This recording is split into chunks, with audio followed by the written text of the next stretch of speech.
Saint Padre Pio est un nom qui résonne profondément auprès des chrétiens du monde entier, tenu en renaissance pour ses dons spirituels extraordinaires, en particulier sa capacité à recevoir des visions divines et des rêves sur l'avenir. Juste avant son décès, Padre Pio a fait 3 prédictions remarquables concernant des événements futurs qui se dérouleront pour 3 individus différents. Ces paroles prophétiques continuent de captiver les croyants, car les détails de sa clairvoyance promettent d'offrir un aperçu des mystères du futur. Mais avant de plonger dans ces prophéties, pourriez-vous prendre un moment pour appuyer sur le bouton d'abonnement? Ce faisant, vous nous aiderez à partager ce message avec des personnes du monde entier. Merci pour votre soutien. Examinons maintenant les détails fascinants des prédictions de Padre Pio. Pour vraiment apprécier la gravité de ces prophéties, il faut remonter le temps pour comprendre la vie de cet homme remarquable. Saint Padre Pio, né Francesco Forgione le 25 mai 1887, était un moine capucin et frère catholique devenu l'une des figures spirituelles les plus reconnues du christianisme moderne. Dès son plus jeune âge, Francesco était ancré dans la foi chrétienne et a grandi dans une famille pieuse où ses 2 parents accordaient une grande importance à l'observance religieuse. Ils ont veillé à ce que Francesco et ses frères et sœurs participent à la messe tous les jours, une pratique qui lui a inculqué un profond renouveau pour Dieu. L'engagement de Francesco envers sa foi était inébranlable, il était connu pour avoir son chapelet avec lui à tout moment et il était profondément dévoué à le prier régulièrement. En fait, tout au long de sa vie, Padre Pio a souligné que le chapelet était une prière essentielle pour chaque chrétien, une prière qui devait être récitée quotidiennement, car elle apportait d'immenses bienfaits spirituels et fournissait une nourriture indispensable à l'âme. L'une des figures les plus influentes de la vie de Padre Pio était sa mère, qu'il a élevée pendant ses années de formation. Sa dévotion à Dieu et son mode de vie chrétien ont profondément façonné le chemin spirituel de Francesco. Dès l'âge de 5 ans, Francesco a pris la ferme décision de consacrer toute sa vie au service de Dieu. Cet appel ne faiblira pas à mesure qu'il grandira. À l'âge de 15 ans, il fut intronisé dans l'ordre des Capucins, où il entama le processus de préparation au sacerdoce. Sa vocation s'est encore solidifiée lorsqu'il a été ordonné prêtre et il a été affecté au service de San Giovanni Rotondo, où il restera pour le reste de sa vie. C'est là qu'il gagnera le nom de Padre Pio, un titre qui deviendra synonyme de foi, de sainteté et de dévotion désintéressée. Mais c'est ici, au San Giovanni Rotondo, que les choses prennent une tournure vraiment remarquable. Padre Pio n'était pas seulement connu pour son extraordinaire piété, mais aussi pour les nombreux miracles qui lui étaient attribués, l'un des plus significatifs étant les stigmates, ces blessures sacrées qui apparaissaient sur son corps, reflétant celles du Christ. Ces blessures sont devenues un symbole puissant de son union profonde avec Dieu et de sa foi inébranlable. Après sa mort, les miracles qui se sont produits lorsque les gens l'ont prié ont encore renforcé son statut de saint, et il a finalement été canonisé comme saint par l'Église catholique. C'est au cours de cette vie extraordinaire que Padre Pio a fait plusieurs prophéties, dont certaines continuent aujourd'hui de remuer le cœur et l'esprit des croyants. Ces prédictions n'étaient pas de simples déclarations, mais elles avaient un profond poids spirituel, reflétant souvent son lien intime avec le divin. La première de ces prophéties était tout simplement étonnante. Padre Pio prédit avec précision combien de temps il lui reste à vivre. Cela s'est produit lors d'un congrès de jeunes franciscains au San Giovanni Rotondo, un rassemblement où les jeunes pouvaient se réunir pour discuter de leur foi et renforcer leurs liens spirituels. Au cours de cet événement, un groupe de femmes participant au congrès a rencontré une femme qui avait fait tout le chemin depuis Trieste pour participer au rassemblement. Cette femme, désireuse de rencontrer Padre Pio, a exprimé son désir de solliciter ses conseils. C'est à ce moment-là que Padre Pio, avec sa profonde perspicacité, lui fait part d'une prédiction qui laissera un impact durable.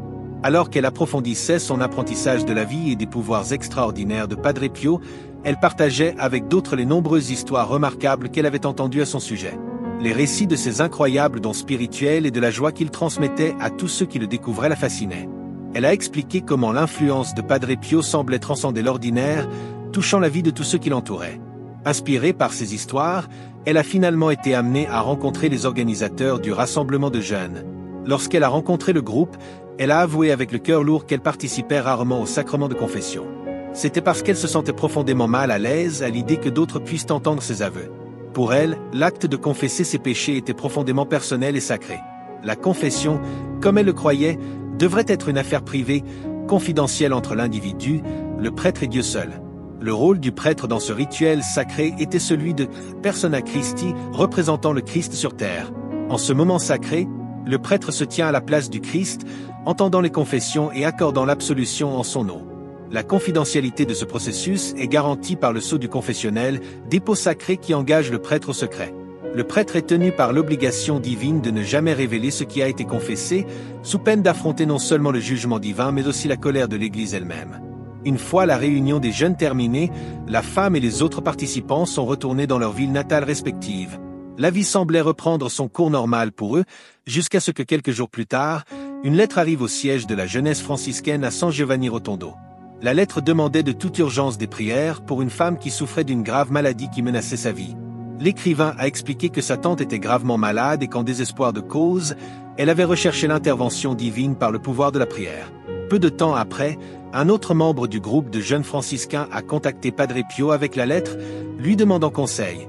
En entendant la demande de prière, le visage de Padre Pio devint solennel. Il fixa son regard sur le messager et, avec certitude, dit « Dis à la femme qui a écrit cette lettre qu'elle n'a guéri que son corps, mais que son âme reste en péril. » C'était comme si Padre Pio connaissait déjà le sort de cette femme. Même si elle n'était qu'un visage parmi tant d'autres, Padre Pio l'a reconnue instantanément. Avec une confiance inébranlable, Padre Pio a poursuivi « Dis-lui de mettre de côté tous ses magazines et toutes ses distractions. Elle doit s'engager à prier le chapelet quotidiennement et à lire sur la vie des saints. Si elle veut sauver son âme, elle doit le faire, car il ne lui reste plus qu'un mois à vivre. » Le message a été transmis au mari de la femme et il a pesé lourdement sur son cœur. Il ne comprenait pas vraiment ce que Padre Pio voulait dire à ce moment-là, mais l'urgence du message ne pouvait être ignorée. Un mois plus tard, le mari arrivait à San Giovanni Rotondo pour remercier personnellement Padre Pio. Sa femme était décédée exactement comme Padre Pio l'avait prédit. À ce moment-là, il a exprimé sa profonde gratitude à Padre Pio, car grâce à son intervention divine, son âme avait été sauvée avant son décès. Ce fut un moment de profonde réalisation que la clairvoyance de Padre Pio avait effectivement été une bénédiction divine pour la femme et sa famille. Mais ce n'était pas la fin des histoires miraculeuses autour de Padre Pio. Dans un autre cas, une jeune femme était profondément déchirée entre deux chemins de vie. Elle était confrontée à une décision impossible, se marier et fonder une famille, ou suivre les traces de son frère et consacrer sa vie au service religieux, l'aidant ainsi à devenir prêtre. Pendant des années, elle a lutté pour prendre cette décision, incertaine de sa véritable vocation. En quête de clarté, elle s'est tournée vers Padre Pio pour obtenir des conseils. Lorsqu'elle lui faisait part de son conflit intérieur, Padre Pio l'écoutait attentivement puis parlait avec autorité. « Reste avec ton frère », conseilla-il. « Il aura besoin de votre aide. » La femme hésitait, ne sachant pas si son frère deviendrait un jour prêtre. Mais Padre Pio resta ferme dans ses conseils, connaissant le plan divin qui les attendait tous deux. Malgré ses réserves, la femme a fait confiance à la sagesse de Padre Pio et a décidé de rejoindre son frère dans son chemin religieux, même s'il lui restait encore 6 ans avant d'être ordonné. Finalement, son frère devint effectivement prêtre en 1960 et il fut chargé de diriger une petite église à Janso di Luciana. Plus tard, il a joué un rôle important au séminaire de Potenza, où il a contribué à façonner l'avenir de nombreux jeunes appelés au sacerdoce. Sa sœur, à ses côtés, a travaillé sans relâche à ses côtés pour répondre aux besoins spirituels de leur communauté. Il était clair que les conseils de Padre Pio avaient été divinement inspirés, car il savait avec certitude que le frère et la sœur joueraient tous deux un rôle déterminant dans la diffusion de la parole de Dieu et dans le développement de la foi de leur communauté. Comme pour démontrer davantage son extraordinaire perspicacité spirituelle, Padre Pio a également adressé un avertissement prophétique à un homme d'affaires nommé Luciano. Après avoir rencontré Padre Pio, Luciano a quitté San Giovanni Rotondo pour faire des affaires ailleurs.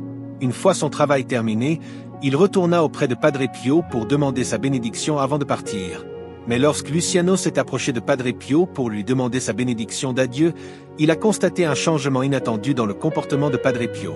Son expression devint sérieuse et avec un regard perçant, Padre Pio lui dit « Voyage lentement, mon fils ». Luciano fut d'abord surpris par le changement soudain de ton de Padre Pio, mais il tint compte de l'avertissement. Il ne savait pas que ce conseil simple mais profond finirait par lui sauver la vie. La clairvoyance de Padre Pio et son lien profond avec la sagesse divine étaient vraiment impressionnants, laissant à ceux qui l'ont rencontré un sentiment d'émerveillement et de respect pour ses dons extraordinaires.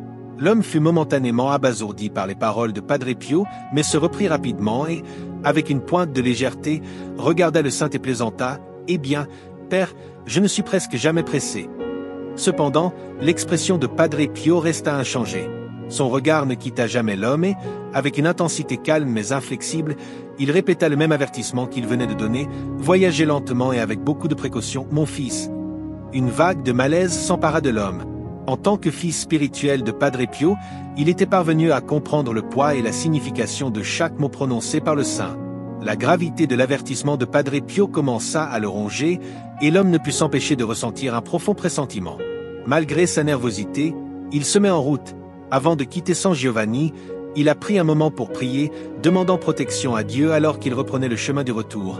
Luciano, conscient des conseils qu'il venait de recevoir, conduisait avec une prudence supplémentaire, gardant sa vitesse à un rythme modeste tout en naviguant sur la route. Son voyage l'a conduit vers la ville côtière d'Annano, une ville avec une riche histoire spirituelle, l'endroit même d'où Saint-Pierre est né. François d'Assise était parti en pèlerinage en Terre Sainte. Alors que la journée avançait et que midi approchait, Luciano décida de faire une pause et de s'arrêter pour un repas rapide. Il s'arrêta pour réfléchir, se demandant si le danger contre lequel Padre Pio l'avait prévenu était désormais écarté. Après un bref moment de prière, Luciano a repris son chemin, roulant désormais à un rythme encore plus lent, à peine 30 km par heure, en faisant attention aux paroles du saint. C'est alors, comme sorti de nulle part, qu'un enfant s'est précipité hors d'une maison, a couru directement du portail et s'est dirigé directement vers la voiture de Luciano. Même s'il faisait attention à sa vitesse, l'apparition inattendue de l'enfant le surprit. À cet instant, ses réflexes se sont activés et il a soudainement fait un écart. Miraculeusement, il n'a raté l'enfant que de quelques centimètres. Bien qu'il ait évité de peu une tragédie, Luciano a été secoué par l'accident et s'est arrêté pour retrouver son calme. C'est dans ce moment de calme que le sens profond de l'avertissement de Padre Pio lui est devenu très clair. Les paroles de Padre Pio n'étaient pas uniquement destinées à sa propre sécurité, le saint avait prévu un danger plus grand, le danger potentiel pour l'enfant. Luciano s'est rendu compte que Padre Pio l'avait non seulement sauvé du mal, mais qu'il avait en fait protégé une vie innocente du désastre. S'il avait ignoré l'avertissement, il y aurait eu une possibilité très réelle qu'il aurait causé non seulement ses propres blessures, mais aussi la perte tragique d'une jeune vie. Cette expérience a laissé Luciano impressionné par la façon dont Dieu avait travaillé à travers Padre Pio. C'était un rappel humiliant de la façon dont Padre Pio était profondément connecté au divin et comment, même dans sa présence terrestre, il avait servi de phare de protection de Dieu. Padre Pio a été un miracle vivant, sauvant des millions de vies, directement et indirectement, grâce à son intercession. Bien que Padre Pio ait quitté ce monde depuis longtemps pour rejoindre notre Seigneur, son héritage de compassion et d'intervention divine perdure. Aujourd'hui, nous pouvons encore nous tourner vers lui, en demandant son intercession et en ayant confiance en sa sollicitude éternelle. Padre Pio était véritablement un don du ciel, un témoignage vivant de l'amour et de la protection de Dieu.